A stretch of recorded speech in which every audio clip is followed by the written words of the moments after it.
Hello, hello, hello, hello, hello. Getting started here on a Wednesday night right before Thanksgiving. So I want to welcome all of you to our Wednesday night live cast. I am going to begin right now kind of with a preface for many of you that have been following my post but maybe have not been watching week after week. We have been in the middle of a three-week long experiment that started as really kind of a curiosity on my part, but at some point along the way, it actually got very serious. And I think probably what I didn't take into account was how close we were to the holidays. Now, what I'm going to do is give a little bit of a background on what it was. I'm going to say that virtually all of you have been engaged in this experiment. Otherwise, you wouldn't be here tonight. But in a nutshell, I had over 4,300 people in my Facebook group. Now, Facebook calls them my friends, but reality is I didn't have 4,300 and change friends. I had 4,300 and change contacts, which are people that at some point either liked something about my profile and added me as a friend, or had something in their profile or popped up on my timeline or whatever, and I added them as a friend. And here's the reality of it. So many of us are under the impression, the mindset, the false pretense that these are all our friends. So the reality is, when I reached out to this group of people, I came to find that there was an overwhelmingly large amount, well over 25%, so over 1,000 of them, that I had only communicated with one time. When we made that initial connection, and we connected on Facebook, that was it. There was never another exchange. Now, I'm not saying that's good or bad. I'm just saying that doesn't make sense if it was someone that I would consider a friend or they would consider that I was their friend, that we've never communicated after that. And for some of them, 4, 5, 6, 7 years went by with no more communication. So that was the first realization that I had.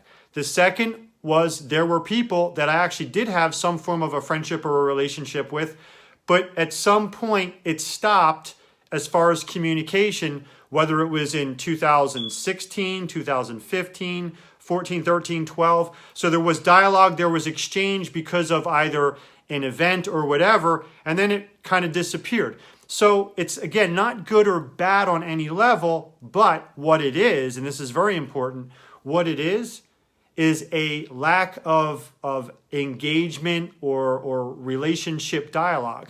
So that was a real an eye-opener for me, that when it came down to the people that I have active engagement with, out of 4,300 and change, it was less than 2,000.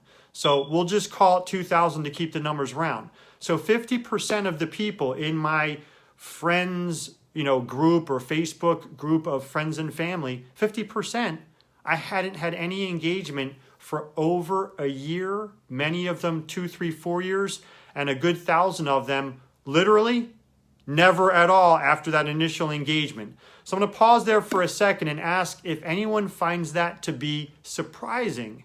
When you think about your own friends list on Facebook, do you really have active engagement, friendships, relationships, dialogues? Or were you just building up a number of quote-unquote contacts because it sounded like the thing to do, or it seemed like the thing to do, or you were in a race or a competition to go out there and add people? I'm going to pause for a second and give you the chance to answer. Because for as active as I am on Facebook, it absolutely, without question, shocked me to find out that well over 2,000 of the people on there, I had zero engagement, zero dialogue, zero interaction with for over a year or longer.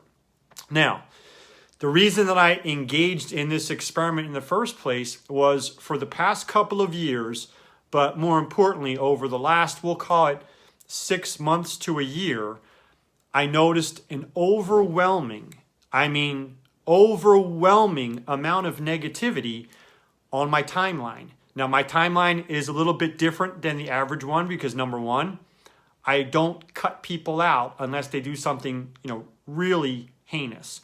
You post really violent content, I will delete you. I don't want pornographic or really graphic language on my timeline, so I'll delete you.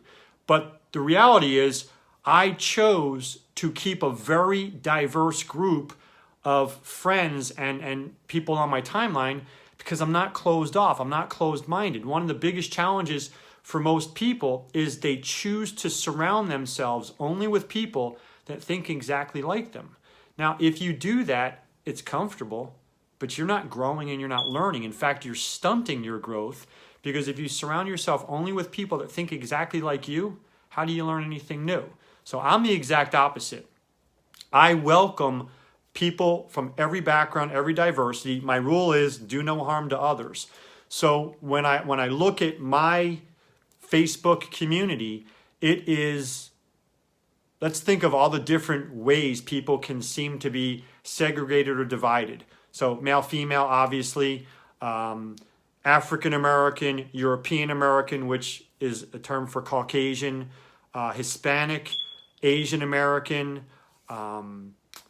conservative, liberal, Republican, Democrat, and I'm on both sides of the spectrum with this, where I've got what you would consider to be radical patriots and radical crazy liberals, and they're all fringe. But I don't delete people because of their own personal feelings.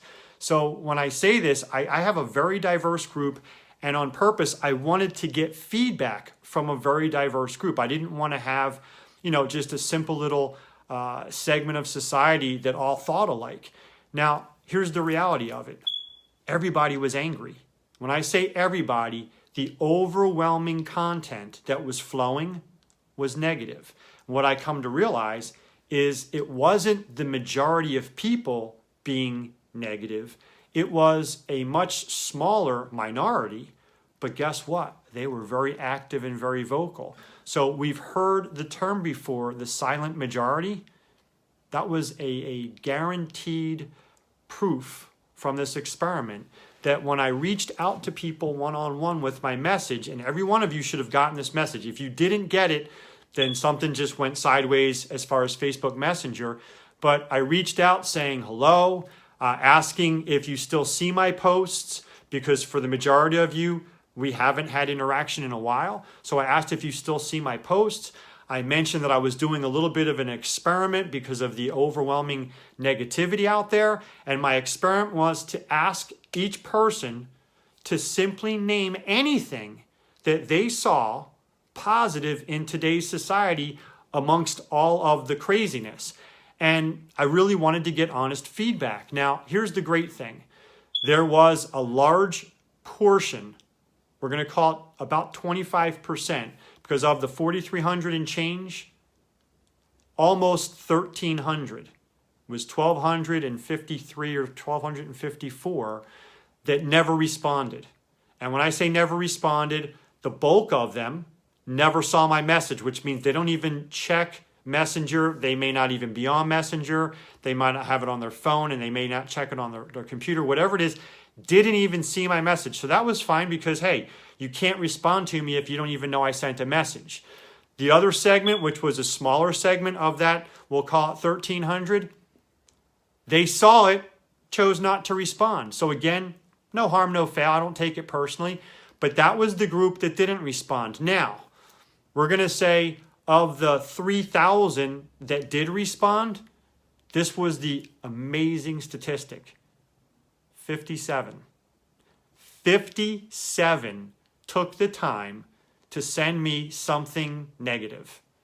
They were that upset, that frustrated, that angry, that whatever, that their response to my message was negative. Again, I didn't take it personally, didn't get upset, sent back a funny message just to kind of see if on any level I could get them to change, and they weren't. They were just very, we'll just say, set in their belief system, which is fine. Now, 50 and change Out of 3,000, it's less than 2%. It's less than 2% that had a negative response. So what did that tell me? That told me that of the people that were interacting on Facebook Messenger and interacting, they literally sent back something positive. And I'm going to kind of go a little bit deeper into one segment here in a minute. But here was the awesome part of it. Many of them actually, they took time. I'm not asking anyone to admit anything on here, but some of them took time, hours, a couple of them took days, because this experiment's been going on for 3 weeks now. That's how long it took me to go through everything alphabetically with Facebook. But thanked me, said, you know what, John? I had to stop and actually think. Some people told me for 3 or 4 hours, some took a couple of days because they couldn't think of anything positive. That's how great the sense of frustration or despair or anxiety, but they had felt this amazing, overwhelming feeling of either fear or scarcity or negativity, and they were on this autopilot. So when they got my message and I was forcing them to stop interacting with the political agenda or the religious agenda or the whatever, they literally had to stop and think for themselves. They said, thank you. They said, thank you for making me stop and be grateful for all the things that I do have. Be thankful for some of the things that I was taking for granted. So that was the first really powerful thing that came from it. The second powerful thing that came from it was the amount of people that were so honest and transparent. And I will never use names on here. It's 100% anonymous. But we're so filled with the despair and the anxiety that they literally said to me, John, I can't even think of anything positive. This is after a couple of days and me interacting with them. And basically them telling me,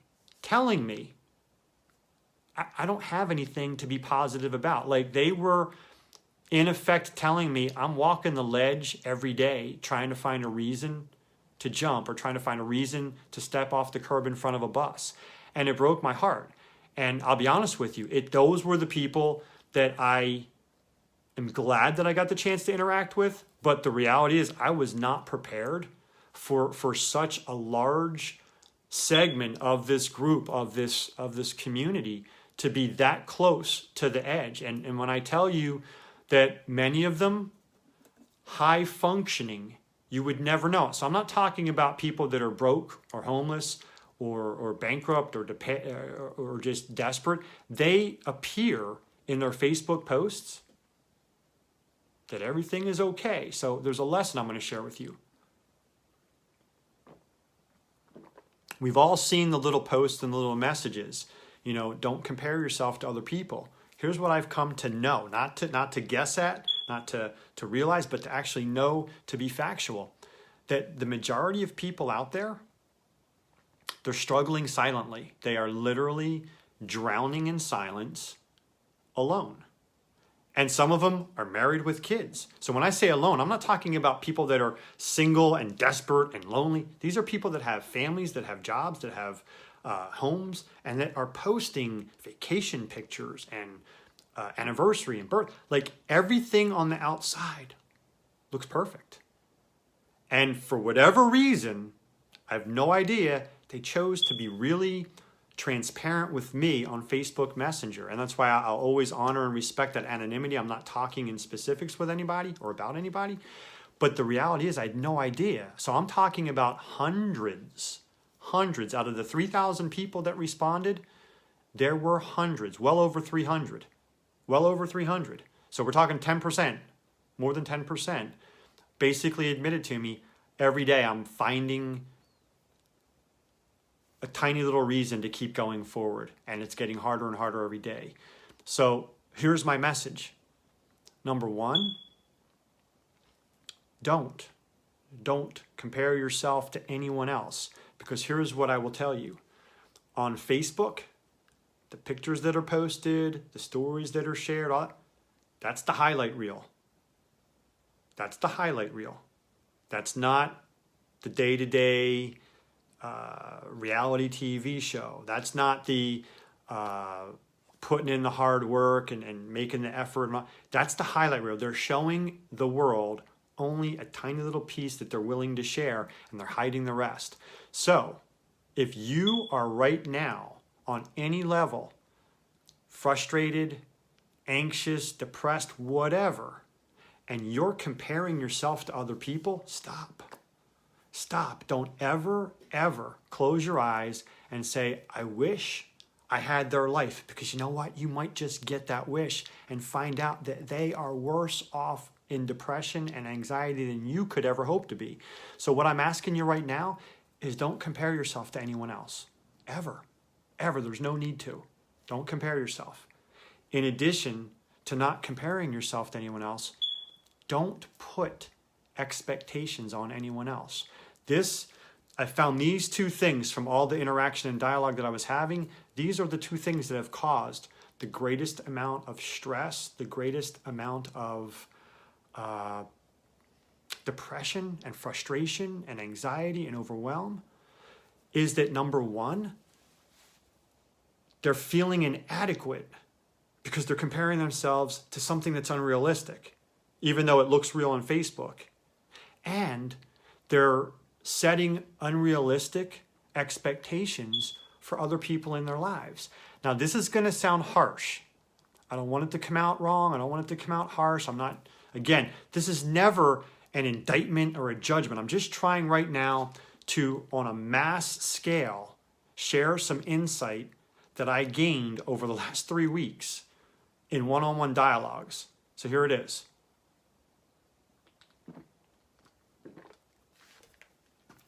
You and I can only control ourselves. That's it. We can only control ourselves. It sounds easy, and it is easy once you embrace it, but we can only control ourselves. So here's the thought. You decide whether you yourself are going to be a loyal and dependable person or not. You decide for yourself if you are going to be an honest and trustworthy person or not. I'm going to pause there for a second because this is how we begin to resolve it. You decide for yourself.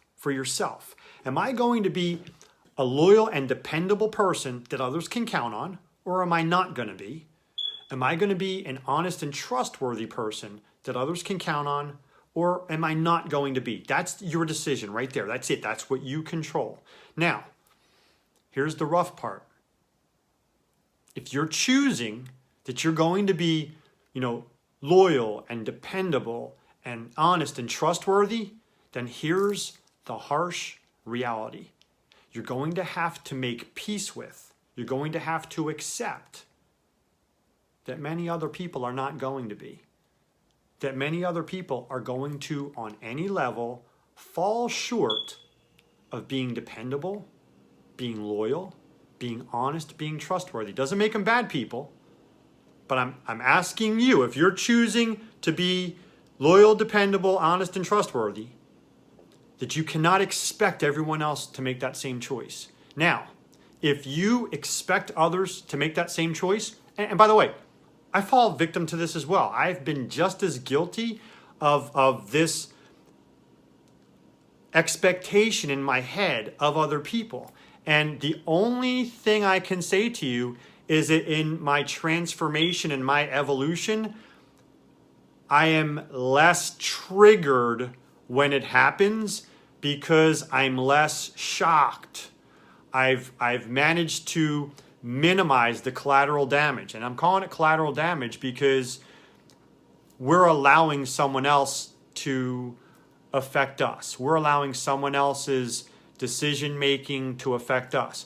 So if you can make peace with the fact that other people may not choose to be loyal, to be dependable, to be honest, to be trustworthy, and accept it, it's called surrender, which means accept without blame. Don't blame them, don't judge them. Just don't allow their choice, their decision, their action to affect you. That's how you preserve your mental health. That's how you preserve your emotional health. And that was my advice to each person that I engaged with when I said, I can't help you with the friends and family that have, in your mind, created this. I can only say to you, leave them where they're at. Don't judge them. Don't criticize them. Don't put any energy towards them. Let it go. Work on you. That is the only advice that any of us have.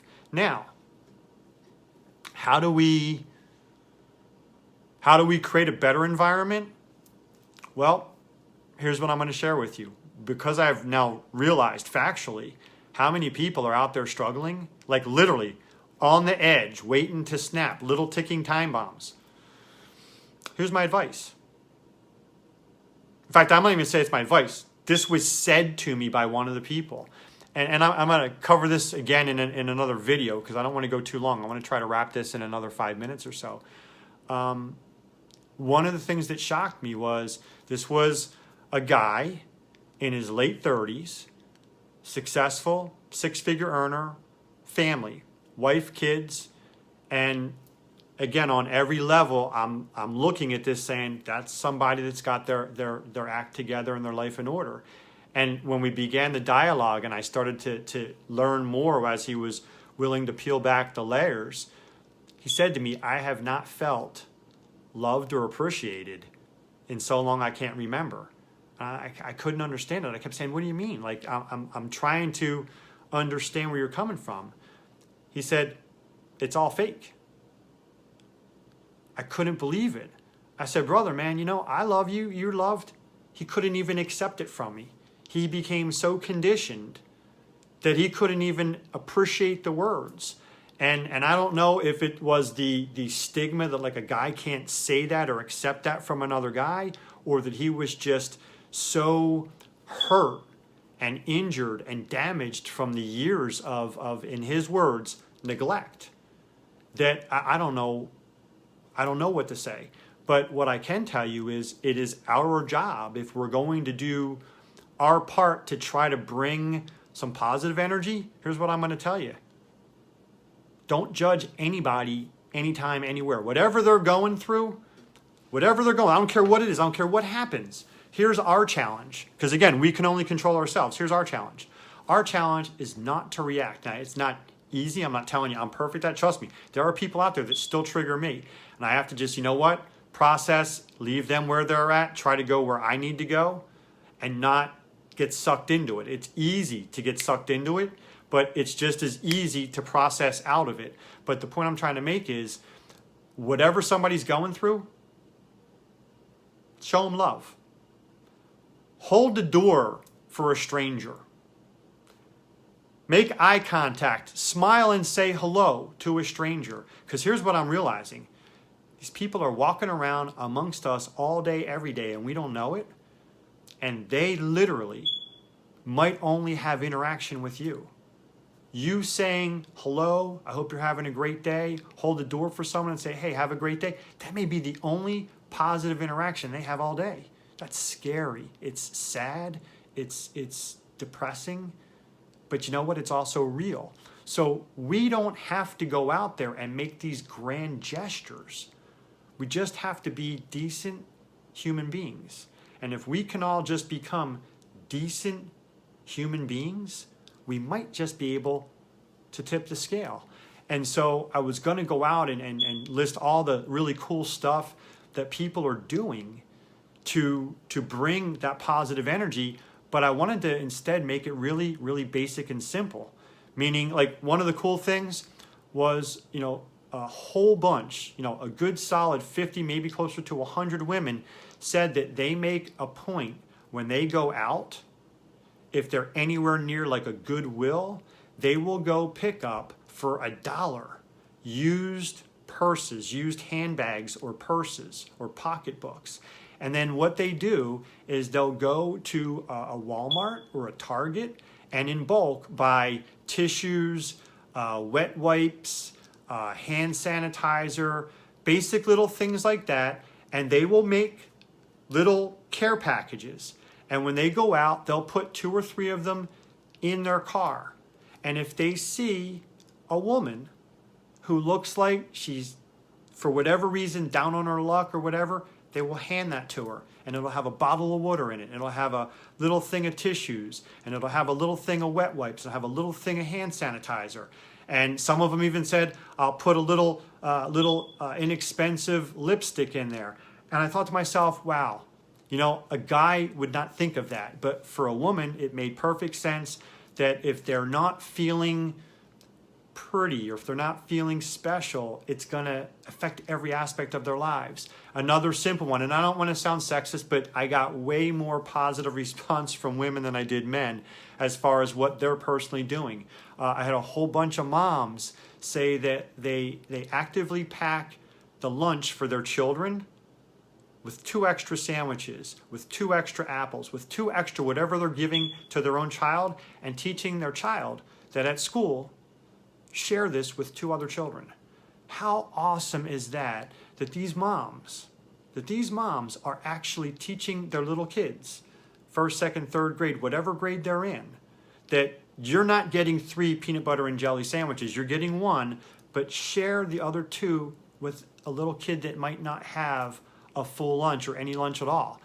That is how we can go out there and make a positive impact on the world. So whether it's holding a door open and saying good morning or hello, making eye contact, telling somebody, have a blessed day, have a wonderful day, telling somebody, watch this, you look beautiful. That's a beautiful dress. Or wow, you look really sharp today. You know what? Get in the habit of giving people a compliment. Get in the habit of making eye contact and saying hello.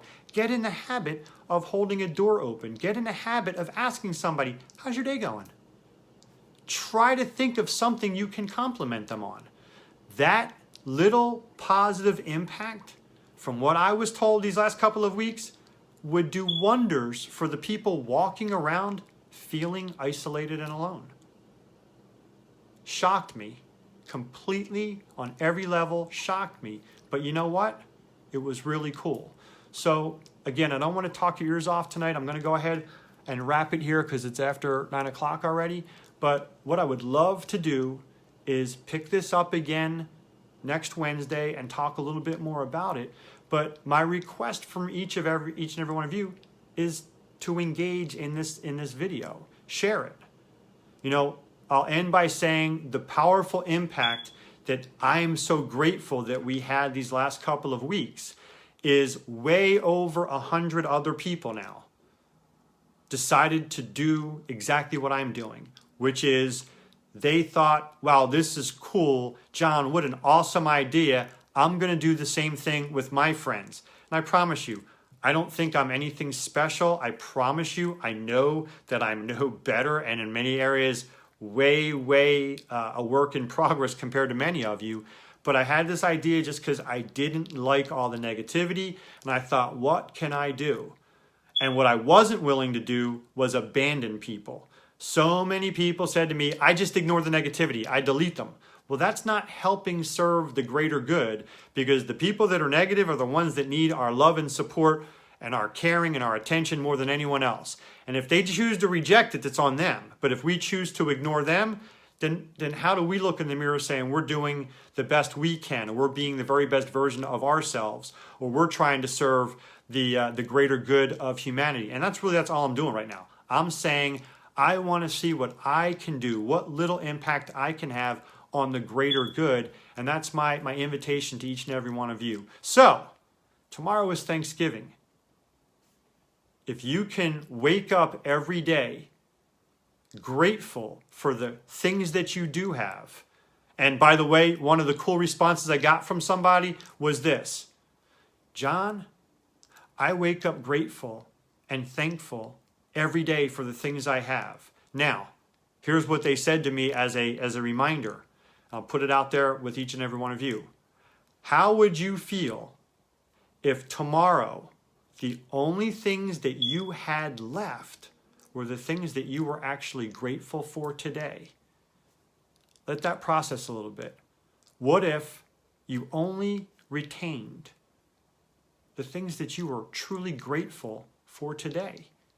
And so when people say, I have nothing to be happy about, nothing to be positive about, nothing to be thankful about, I said to him, I said, do me a favor, pause, take a couple hours and come back to me, because I could name 3 things and I don't even know you well. And when they finally tapped out and gave up and said, just please tell me, I said, I wake up and every day I'm grateful for my health. I'm grateful for my ability to move around, to function. I'm grateful for my son. So the bottom line is, start with the basic stuff. You know what? If you can hear my voice, be grateful you have hearing. If you can see me, not that I'm beautiful, but if you can see me, you have eyesight. Be grateful that you still have sight. There are people out there that are praying to have some of the things that we just take for granted every day. And the bottom line is, that is when things go sideways fast. When you start to feel entitled instead of grateful, I can't help you with that. So in closing, all I can say to you is be blessed. Have a happy Thanksgiving, however you're going to spend it. I have a special treat tomorrow night at 7:30. So many of you have been asking me for a long time, John, what exactly do you do? What do you do? What do you do? What do you do? So tomorrow night, Thanksgiving night, I have a very special Facebook Live that I'm going to do. If you are home and trying to figure out what to do after stuffing yourself with Thanksgiving dinner, join us.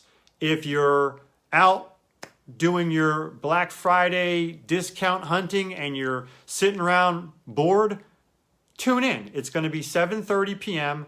It will not be me speaking, but I'm going to be interviewing 2 people and sharing a really cool message. I'll be putting some posts up tomorrow to give a hint, but it's going to be a lot of fun. And I will say this, it is for anyone and everyone that is even a little bit interested, a little bit curious, or has gotten in any way involved in the spiritual community, the spiritual awakening. We're going to have a couple of really cool guests, and it's going to be a lot of fun. So whether I see you tomorrow or not, be blessed. Happy Thanksgiving. Thanks so much for joining us, and I'll see you next Wednesday at 8:30 p.m. Eastern Standard. Good night, everyone.